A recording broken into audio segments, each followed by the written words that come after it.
একটু কল্পনা করা যাক, মানে জন্মের পরই একটা সদ্যজাত শিশুকে দেখে রাজ্যের সবচেয়ে জ্ঞানী মানুষেরা শিউরে উঠলেন। হ্যাঁ, রীতিমতো ভয় পেয়ে গিয়েছিলেন তারা। একদম। তারা এক বাক্যে রাজাকে বললেন, একে এখনই মেরে ফেলুন, নইলে এই একটা শিশুর কারণে পুরো সাম্রাজ্য ধ্বংস হয়ে যাবে। বাপরে, কি ভয়ঙ্কর একটা পরিস্থিতি! তাই না?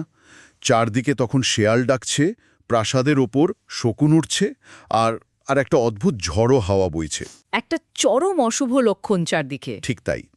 পৃথিবীর অন্যতম শ্রেষ্ঠ মহাকাব্য মহাভারতের সবচেয়ে চর্চিত খলনায়ক মানে দুর্যোধনের জীবনের শুরুটা হয়েছিল ঠিক এভাবেই।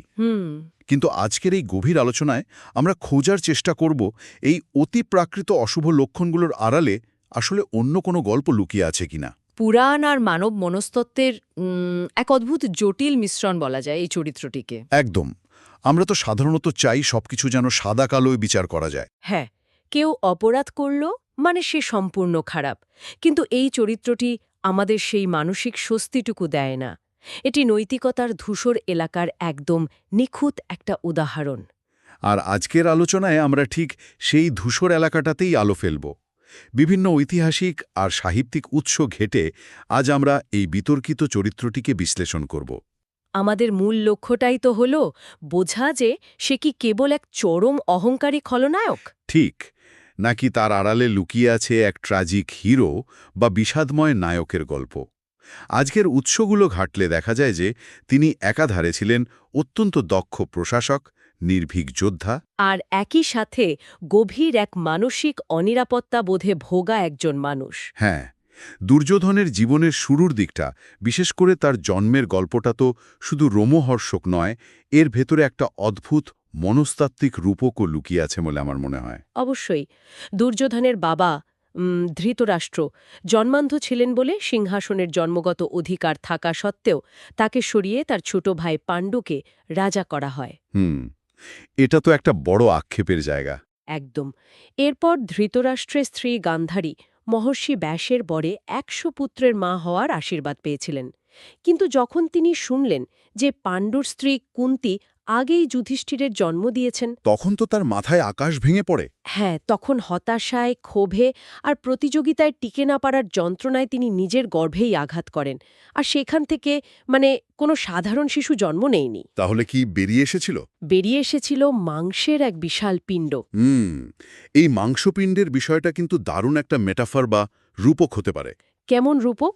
মানে এটা তো এমন হতে পারে যে এটি কোনো স্বাভাবিক বা প্রাকৃতিক জন্মের গল্প নয়, বরং এক চরম ঈর্ষা এবং জোর করে নিজের অস্তিত্ব প্রমাণের এক অস্বাভাবিক চেষ্টার প্রতীক। ও আচ্ছা, দারুণ পয়েন্ট। যেন কুন্তির সাথে প্রতিযোগিতায় জেতার জন্য ওই মাংসপিণ্ডটা এক ধরনের অন্ধ উচ্চাকাঙ্ক্ষার ফসল। এরপর সেই পিণ্ডকে ১০০টা টুকরো করে ঘি ভর্তি পাত্রে রাখা হলো, যেখান থেকে কৌরবদের জন্ম। আর এদের মধ্যে সবার প্রথম যে জন্মালো সেই দুর্যোধন। বিদুরের মতো জ্ঞানী মানুষেরা তখনই ধৃতরাষ্ট্রকে সতর্ক করে শিশুটিকে ত্যাগ করতে বলেছিলেন রাজ্যের বৃহত্তর স্বার্থে। কিন্তু অন্ধ পিতৃত্বের মোহে ধৃতরাষ্ট্র তা মানতে রাজি হননি। আর এখানেই আসে মনস্তাত্ত্বিক পটভূমির সবচেয়ে বড় সংকটটা। জন্মের সময়ের এই অশুভ লক্ষণগুলো বা রূপকগুলোকে যদি আমরা সরিয়েও রাখি, হ্যাঁ, তার শৈশবের পরিবেশটা একবার গভীরভাবে বিশ্লেষণ করা দরকার। একদম। দুর্যোধন এমন একজন বাবা পেয়েছিল যিনি নিজে সারা জীবন সিংহাসন না পাওয়ার আক্ষেপে পুড়েছেন, এবং সেই আক্ষেপ তিনি তার ছেলের ভেতরেও ঢুকিয়ে দিয়েছেন। আর অন্যদিকে যুধিষ্ঠির বয়সে বড় আর প্রজাদের কাছে ভীষণ জনপ্রিয়। হ্যাঁ, তাই দুর্যোধনের মনে সবসময় এই ভয়টা কাজ করত যে সে রাজবংশের জন্মেও হয়তো সিংহাসন হারাবে। শুধু সিংহাসন হারানোর ভয়ে তো নয়, তার আশেপাশের পরিবেশটাও তাকে প্রতিনিয়ত মনে করিয়ে দিত যে সে যথেষ্ট নয়। ধনুর্বিদ্যায় অর্জুনের কোনো জবাব ছিল না। দুর্যোধন সেখানে একেবারেই ম্লান। ঠিক। আর ভীম, যে কিনা শারীরিকভাবে দুর্যোধনও তার ভাইদের চেয়ে অনেক বেশি শক্তিশালী ছিল, উৎসগুলোতে দেখা যায় ভীম কথায় কথায় কৌরবদের শারীরিকভাবে হেনস্থা করত। হ্যাঁ, গাছে উঠলে গাছ ধরে ঝাঁকিয়ে তাদের ফেলে দিত। বাপরে! ছোটবেলা থেকেই এই প্রতিনিয়ত মার খাওয়া আর অপমানিত হওয়া তো একটা বাচ্চার মনে গভীর দাগ কাটবেই। এই হীনমন্যতা এবং জন্মগত অধিকার বনাম যোগ্যতার মানসিক দ্বন্দ্বই দুর্যোধনের চরিত্র বোঝার সবচেয়ে বড় চাবিকাঠি। সে জন্মগতভাবে যুবরাজ হতে পারে, কিন্তু তার মনে সবসময় একটা ভয় আর শূন্যতা কাজ করত। ভীমের সাথে তার শত্রুতা তো এমন পর্যায়ে পৌঁছায়। হ্যাঁ, ওই বিষ মেশানোর বিষয়টা, তাই না? একদম। দুর্যোধন একবার ভীমের খাবারে বিষ মিশিয়ে তাকে অজ্ঞান অবস্থায় গঙ্গা নদীতে ফেলেও দিয়েছিল। ভীম যদিও বেঁচে ফেরে, কিন্তু এই ঘটনা প্রমাণ করে যে ঘৃণাটা কত গভীরে প্রথিত ছিল। এটা কেবল একটা সাধারণ অপরাধ ছিল না। না, এটা ছিল নিজেকে টিকিয়ে রাখার এক মরিয়া, একটা অসুস্থ প্রচেষ্টা। বিষয়টা আধুনিক রাজনৈতিক প্রেক্ষাপটে ফেললে আরও পরিষ্কার হয়। ধরুন, এমন একজন নেতার গল্প যিনি এক প্রভাবশালী রাজবংশে জন্মেছেন। অর্থাৎ খাতায় কলমে ক্ষমতা তার প্রাপ্য। ঠিক, কিন্তু তিনি এও বুঝতে পারেন যে তাকে সবসময় নিজের যোগ্যতা প্রমাণ করতে হবে, বিশেষ করে যখন তার এমন একজন প্রতিদ্বন্দ্বী থাকে যে কিনা ভীষণ জনপ্রিয়, যাকে সবাই আগে থেকেই আদর্শ বলে মেনে নিয়েছে। একদম। এই প্রতিনিয়ত নিজের অস্তিত্ব প্রমাণের লড়াইকাই তাকে একটু একটু করে অন্ধকারের দিকে ঠেলে দিয়েছে। সিংহাসন হারানোর ভয় আর ভীম অর্জুনের প্রতি ঈর্ষা মিলে তার ভেতরে এক গভীর ইনসিকিউরিটি তৈরি করেছিল। আর এই অনিরাপত্তা বোধ প্রমাণ করে যে তিনি জন্মগতভাবে কোনো অশুভ সত্তা ছিলেন না, বরং তিনি ছিলেন পরিস্থিতির শিকার। হ্যাঁ, এমন একজন মানুষ যার ভেতরের ক্ষতগুলো কখনো সারানোর চেষ্টা করা হয়নি, বরং ক্রমাগত খুঁচিয়ে বিষাক্ত করা হয়েছে। কিন্তু এই হীনমন্যতা আর অন্ধকারের মাঝেই তো আমরা তার চরিত্রের সম্পূর্ণ বিপরীত এবং চমকপ্রদ একটা দিক দেখতে পাই। তার ভেতরের একটা অদ্ভুত আলো, কর্ণের সাথে তার বন্ধুত্ব। তৎকালীন সমাজের প্রেক্ষাপটে এই ঘটনাটা তো রীতিমতো একটা বিপ্লব ছিল। মহাভারতের অন্যতম সুন্দর এবং একই সাথে জটিল সম্পর্কগুলোর মধ্যে একটি হল দুর্যোধন আর কর্ণের বন্ধুত্ব। যখন অস্ত্র পরীক্ষায় কর্ণ অর্জুনকে চ্যালেঞ্জ করল, তখন কৃপাচার্য তাকে তার বংশ পরিচয় নিয়ে প্রশ্ন করেন। হ্যাঁ, যেহেতু কর্ণ একজন সারথীর ঘরে পালিত হয়েছিলেন, তাকে সুতপুত্র বলে চরমভাবে অপমান করা হয়। বলা হয়, রাজবংশের কারোর সাথে লড়তে হলে তাকে রাজা হতে হবে। আর ঠিক সেই মুহূর্তে পুরো রাজসভার সামনে দুর্যোধন এগিয়ে আসে। একদম। সে কর্ণকে তৎক্ষণাৎ অঙ্গরাজ্যের রাজা হিসেবে ঘোষণা করে। এটা সত্যিই একটা শক্তিশালী দৃশ্য। সে কেবল তাকে একটা উপাধিতেই ভূষিত করল না, বরং তৎকালীন সমাজের কঠোর বর্ণপ্রথা বা জাতপাতের কাঠামোর বাইরে গিয়ে প্রতিভাকে সম্মান জানানোর একটা অভাবনীয় দৃষ্টান্ত স্থাপন করল। একটা বিরল মুহূর্ত। কিন্তু এখানেই আমার একটা কৌতূহল আছে। কর্ণকে এই স্বীকৃতি দেওয়াটা ওপর থেকে দেখলে দারুণ মহানুভবতা মনে হয় ঠিকই, কিন্তু এর পেছনে কি একটা গভীর কর্পোরেট বা পলিটিক্যাল স্ট্র্যাটেজিও থাকতে পারে? যাকে পলিটিক্যাল সায়েন্সের ভাষায় ম্যাকিয়াভেলিয়ান মুভ বলা হয়। হ্যাঁ, নিজের ক্ষমতা ধরে রাখতে নৈতিকতা বা প্রচলিত নিয়মের তোয়াক্কা না করে যে কোনো কৌশল অবলম্বন করা। অর্জুনকে আটকানোর জন্য দুর্যোধনের তো একটা শক্তিশালী অ্যাসেট বা সম্পদ দরকার ছিল। সে কি আসলে বন্ধু খুঁজল নাকি অর্জুনের কাউন্টার ওয়েপন খুঁজল? এই সন্দেহটা একেবারে অমূলক নয়। রাজনীতিতে তো সম্পূর্ণ নিঃস্বার্থ বলে কিছু হয়ও না। সেটাই তো। শুরুর দিকে দুর্যোধনের মাথায় এই সমীকরণটাই হয়তো কাজ করেছিল। তার একজন শক্তিশালী মিত্রের প্রয়োজন ছিল, যে অর্জুনের অহংকার ভাঙতে পারবে। কিন্তু আমরা যদি উৎসগুলো আরও গভীরে বিশ্লেষণ করি, তাহলে কি দেখতে পাই? দেখতে পাবো যে সময় গড়ানোর সাথে সাথে রাজনৈতিক স্বার্থের ঊর্ধ্বে উঠে তাদের মধ্যে এক অকৃত্রিম নিঃস্বার্থ স্নেহ তৈরি হয়েছিল। এই অকৃত্রিমতার প্রমাণটা আমরা কোথায় পাই? রাজনৈতিক মিত্রতা তো স্বার্থ ফুরুলে বা হাওয়া ঘুরে গেলেই ভেঙে যায়। ঠিক এই জায়গাতেই কর্ণ আর দুর্যোধনের বন্ধুত্ব সাধারণ সমীকরণগুলোকে হার মানায়। কুরুক্ষেত্র যুদ্ধের ঠিক আগে কর্ণ জানতে পারেন যে তিনি আসলে কুন্তিরই প্রথম সন্তান, পাণ্ডবদের বড় ভাই। একদম। স্বয়ং শ্রীকৃষ্ণ তাকে প্রস্তাব দেন যে সে পাণ্ডবদের পক্ষে যোগ দিলে তাকেই পুরো সাম্রাজ্যের রাজা করা হবে। এত বড় প্রলোভন, নিজের আসল পরিচয় সবকিছু জানার পরও কর্ণ দুর্যোধনকে ছেড়ে যাননি। বাপরে, এত বড় অফার! হ্যাঁ, কারণ দুর্যোধন তাকে তখন সম্মান দিয়েছিল যখন পুরো পৃথিবী তাকে অপমান করেছিল। আর কুরুক্ষেত্রের যুদ্ধে কর্ণের মৃত্যুর পর দুর্যোধনের যে চরম মানসিক ভাঙন আমরা দেখি, তা তো কোনো রাজনৈতিক মিত্র হারানোর শোক নয়। সে তো রীতিমতো ভেঙে পড়েছিল। একদম। নিজের ৯৯ জন ভাইকে হারানোর চেয়েও কর্ণের মৃত্যুতে দুর্যোধন বেশি কেঁদেছিল। সেই শোক ছিল তার সবচেয়ে আপন, সবচেয়ে কাছের বন্ধুকে হারানোর বেদনা। এটা একটা বিরাট ব্যাপার। এই অকৃত্রিম আনুগত্য এবং কৃতজ্ঞতাবোধ প্রমাণ করে যে দুর্যোধনের চরিত্র প্রবল মানবিক গুণাবলী এবং অপরিসীম ভালোবাসার ক্ষমতা ছিল। সে শুধু ব্যবহার করতে জানত না, সে বন্ধুত্বের মর্যাদা রাখতেও জানত। তার মানে মানুষ হিসেবে সে পুরোপুরি ভিলেন ছিল না, তার মধ্যেও আনুগত্য আর ভালোবাসার এক বিশাল জায়গা ছিল। কিন্তু এই বন্ধুত্বের গল্প থেকে আমরা যদি তার পতনের মূল টার্নিং পয়েন্টের দিকে তাকাই, তাহলে সেটা নিঃসন্দেহে ছিল খাণ্ডবপ্রস্থ এবং মায়াসভার সেই ঘটনা। এই মনস্তত্ত্বের রেশ ধরেই কিন্তু আমরা বুঝতে পারি কেন একটা নির্দিষ্ট ঘটনা তাকে ধ্বংসের পথে হাঁটালো। ধৃতরাষ্ট্র যখন রাজ্য ভাগ করে পাণ্ডবদের খাণ্ডবপ্রস্থের মতো এক অনুর্বর শুষ্ক ভূমি দিলেন, তখন দুর্যোধন ভেবেছিল সে পাণ্ডবদের পথের কাঁটা চিরতরে সরিয়ে দিয়েছে। কিন্তু পাণ্ডবরা তো সেটা মেনে নেয়নি। না, তারা শ্রীকৃষ্ণ এবং দানব স্থপতি ময়ের সাহায্যে সেই অনুর্বর ভূমিকে ইন্দ্রপ্রস্থের মতো এক জাদুকরী আর সমৃদ্ধশালী নগরীতে পরিণত করল। এই অভাবনীয় সাফল্য দুর্যোধনের ভেতরের সেই পুরনো ঈর্ষাতে নতুন করে জাগিয়ে তুলল। আর এই ঈর্ষার আগুনে ঘি ঢেলেছিল সেই জাদুকরী মায়াসভা। হ্যাঁ, ওই ঘটনাটা তো রীতিমতো একটা সাইকোলজিক্যাল থ্রিলার। মানে মায়াসভা এমনভাবে তৈরি ছিল যা মানুষের চোখের বিভ্রম ঘটাত। যেখানে মাটি সেখানে মনে হতো পানি, আর যেখানে পানি সেখানে মনে হতো স্ফটিকের মেঝে। ঠিক। দুর্যোধন সেই প্রাসাদে গিয়ে বিভ্রান্ত হয়ে পড়ে। সে স্ফটিকের মেঝে ভেবে পানিতে পা দেয় এবং সবার সামনে চরম অপ্রস্তুত হয়ে পানিতে পড়ে যায়। আর ঠিক তখনই ঘটে সেই মারাত্মক ঘটনা।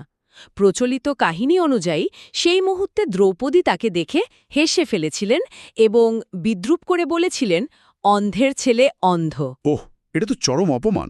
যদিও মূল সংস্কৃত টেক্সটে কে হেসেছিল তা নিয়ে পণ্ডিতদের মধ্যে বিতর্ক আছে, কিন্তু প্রচলিত গল্পের দ্রৌপদীর এই বিদ্রূপই মূল উপজীব্য। এই একটা বাক্য, এই একটা অপমান দুর্যোধনের অহংকারে এমন এক চরম আঘাত এনেছিল যা সে কিছুতেই মেনে নিতে পারেনি। এই জায়গাটাকে যদি আমরা একটু আধুনিক কর্পোরেট জগতের সাথে মিলিয়ে দেখি, বিষয়টা আরও স্পষ্ট হবে। এখানে মূল বিষয়টা শুধু পানিতে পড়ে যাওয়া নয়। তাহলে মূল বিষয়টা কি? মূল বিষয়টা হল ইলিউশন অফ ইনভালনারেবিলিটি, বা নিজেকে অজেয় প্রমাণের যে একটা মেকি আবরণ সে তৈরি করেছিল, সেটা ভেঙে যাওয়া। ধরুন একটা বিশাল কোম্পানির একজন সিইও, যিনি নিজেকে ভীষণ প্রতাপশালী মনে করেন। আচ্ছা, তাকে তার সবচেয়ে বড় প্রতিদ্বন্দ্বীর একটা ওপেন বোর্ড মিটিংয়ে সবার সামনে চরমভাবে অপমানিত করা হলো, তার ব্যক্তিগত দুর্বলতা নিয়ে হাসাহাসি করা হলো। এরপরে সেই সিইও রাগের বশবর্তী হয়ে এমন সব আত্মঘাতী সিদ্ধান্ত নিতে শুরু করলেন, এমন সব প্রতিহিংসামূলক হস্টাইল টেকওভারে ছক কষলেন। হ্যাঁ, যা শেষ পর্যন্ত শুধু তার কেরিয়ার নয়, পুরো ইন্ডাস্ট্রিটাকেই ধ্বংস করে দিল। চমৎকার এবং অত্যন্ত প্রাসঙ্গিক একটা তুলনা। দুর্যোধনের ক্ষেত্রেও ঠিক সেটাই হয়েছিল। মায়াসভার সেই অপমান, তার ভেতরের সমস্ত পুঞ্জীভূত ক্ষোভ, ছোটবেলার অপমানের স্মৃতি, সবকিছুকে একটা বিস্ফোরণের দিকে নিয়ে যায়। একটা চেইন রিয়াকশন শুরু হলো। একদম। আর এর সরাসরি ফলাফল ছিল তার সবচেয়ে কাছের কিন্তু বিষাক্ত উপদেষ্টা শকুনি মামার সাহায্যে ওই ভয়াবহ পাশা খেলার আয়োজন করা। সে জানত যুদ্ধে সে পাণ্ডবদের হারাতে পারবে না। কিন্তু যুধিষ্ঠিরের তো জুয়া খেলার একটা দুর্বলতা ছিল। হ্যাঁ, শকুনির চতুরতার ফাঁদে পড়ে যুধিষ্ঠির একে একে তার সম্পদ, রাজ্য, ভাইদের এবং শেষ পর্যন্ত নিজেদের স্ত্রী দ্রৌপদীকেও হারায়। আর তারপরেই তো আসে মহাভারতের সেই অন্ধকারতম অধ্যায়, দ্রৌপদীর বস্ত্রহরণের চেষ্টা। দুঃশাসন যখন দ্রৌপদীকে রাজসভায় টেনে আনে, দুর্যোধন তাকে নিজের উরুতে বসার জন্য ইঙ্গিত করে।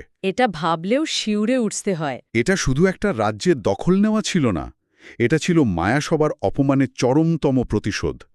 এটা ছিল একজন নারীর সম্মান ভুলুণ্ঠিত করে নিজের সুপিরিয়রিটি বা শ্রেষ্ঠত্ব প্রমাণ করার এক বিকৃত চেষ্টা। হ্যাঁ, আর এই কাজটাই কৌরবদের নৈতিক পতনের কফিনে শেষ পেরেকটা ঠুকে দিয়েছিল। এই প্রসঙ্গে দুর্যোধনের সেই বিখ্যাত উক্তিটির কথা না বললেই নয়, যা তার চরিত্রের সবচেয়ে বড় ট্র্যাজেডিকে তুলে ধরে। সে কি বলেছিল? সে বলেছিল, আমি জানি ধর্ম কি, কিন্তু আমি তা পালন করতে পারি না। আমি জানি অধর্ম কি, কিন্তু আমি তা থেকে নিবৃত্ত হতে পারি না। বাপরে, এই স্বীকারোক্তিটা শুনলে গায়ে কাঁটা দেয়। মানে সে নিজে জানত যে সে ভুল করছে, তার ভেতরে একটা নৈতিক কম্পাস ছিল, কিন্তু সেটা কাজ করছিল না। ঠিক এখানেই সে এক সাধারণ একমাত্রিক খলনায়ক থেকে এক জটিল ট্র্যাজিক চরিত্রে পরিণত হয়। সে অজ্ঞ ছিল না, তার ভেতরে বিবেক এবং জেদের এক মর্মান্তিক দ্বন্দ্ব চলছিল। একটা অন্তর্দ্বন্দ্ব।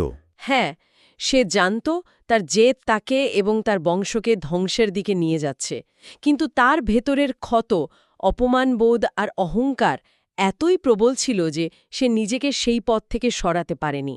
আত্মনিয়ন্ত্রণের এই চরম ব্যর্থতাই তার ট্র্যাজেডি। কি অদ্ভুত এই মানব মন! এরপর তো পাণ্ডবদের 12 বছরের বনবাস আর 1 বছরের অজ্ঞাতবাস হল। তারা সমস্ত শর্ত পালন করে ফিরে এসে যখন তাদের রাজ্য ফেরত চাইল, দুর্যোধন তা প্রত্যাখ্যান করল। একটুও ছাড় দিতে রাজি হল না।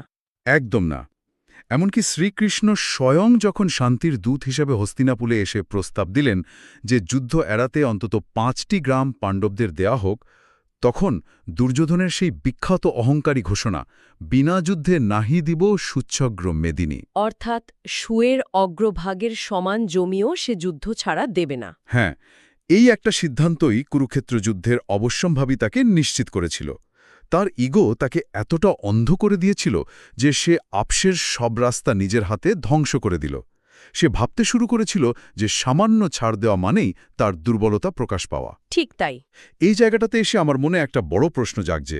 বর্তমান যুগের কর্পোরেট নেতারা বা রাজনীতির ময়দানে যারা নেতৃত্ব দেন, তারা এই অহংচালিত বা ইগো ড্রিভেন সিদ্ধান্তের ফাঁদ এড়িয়ে চলবেন কিভাবে? খুব গুরুত্বপূর্ণ প্রশ্ন। একজন নেতার উচ্চাকাঙ্ক্ষা যে তার চরিত্রকে ধ্বংস করছে, তার সতর্ক সংকেত বা রেড ফ্ল্যাগগুলো আসলে কি?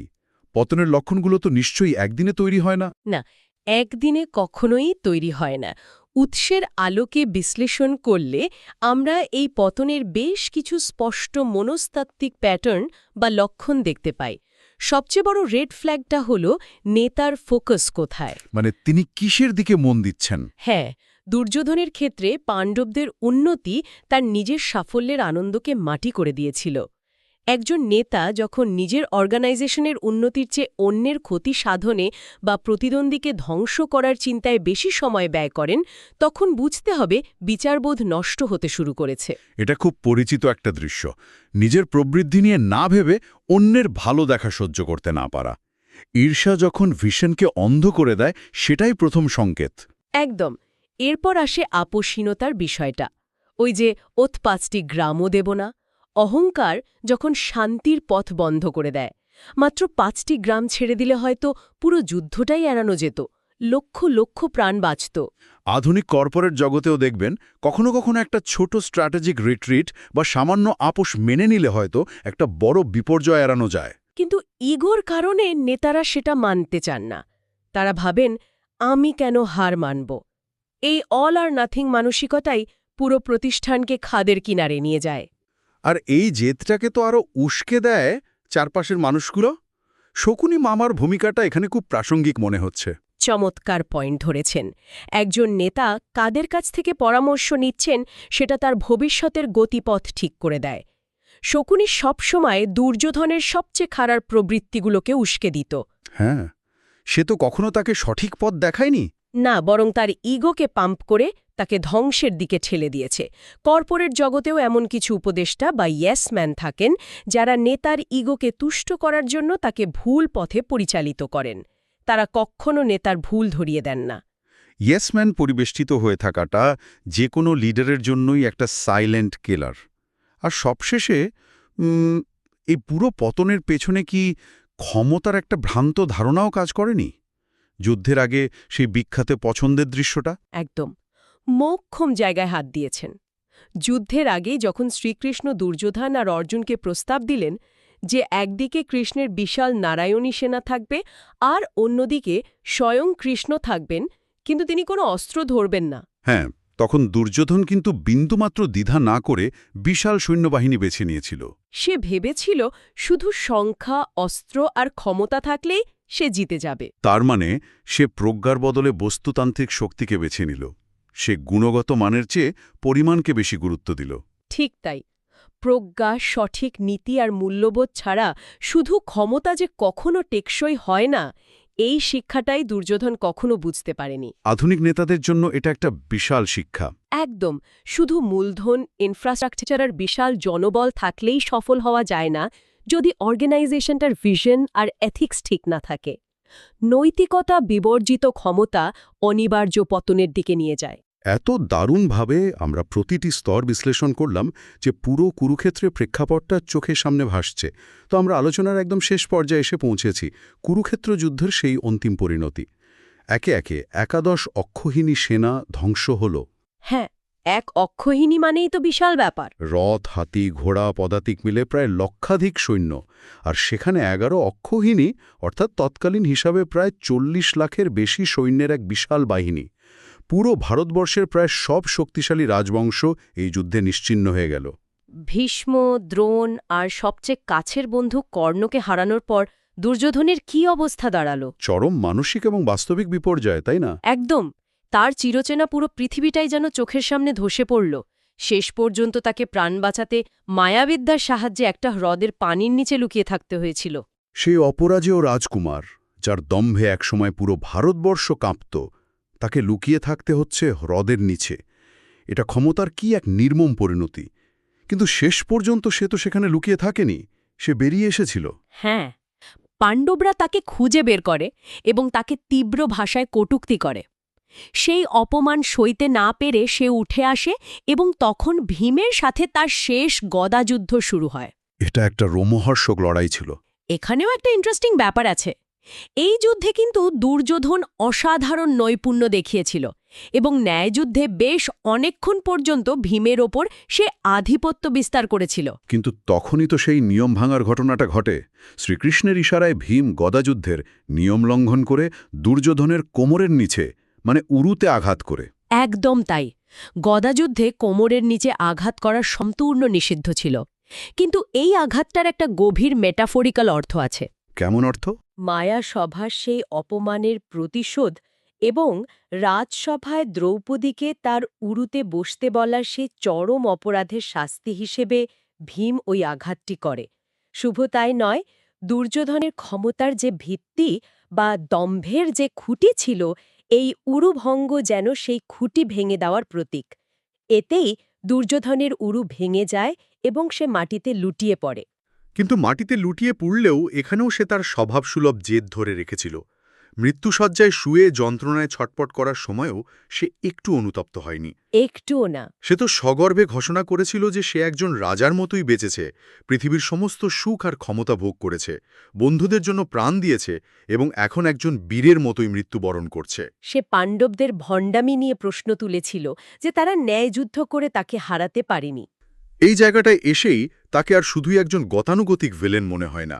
মৃত্যুর মুখে দাঁড়িয়েও তার এই নির্ভীক মানসিকতা, নিজের বিশ্বাসের প্রতি এই অটল থাকাটাই অনেক পণ্ডিতকে তাকে একজন ট্র্যাজিক হিরো হিসেবে ভাবতে বাধ্য করেছে। সে তার নিজের তৈরি করা নিয়মে বেঁচেছিল এবং সেই নিয়মেই সে মৃত্যুবরণ করেছে।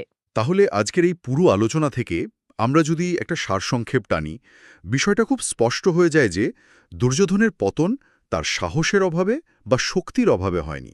তার পতন হয়েছে লাগামহীন ঈর্ষা, অনিরাপত্তাবোধ এবং বিনয়হীন অহংকারের কারণে।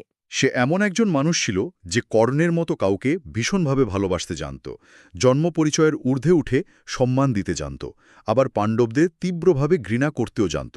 কিন্তু সে তার ভেতরের ওই জমাট বাঁধা অন্ধকারকে কখনো সামলাতে পারেনি।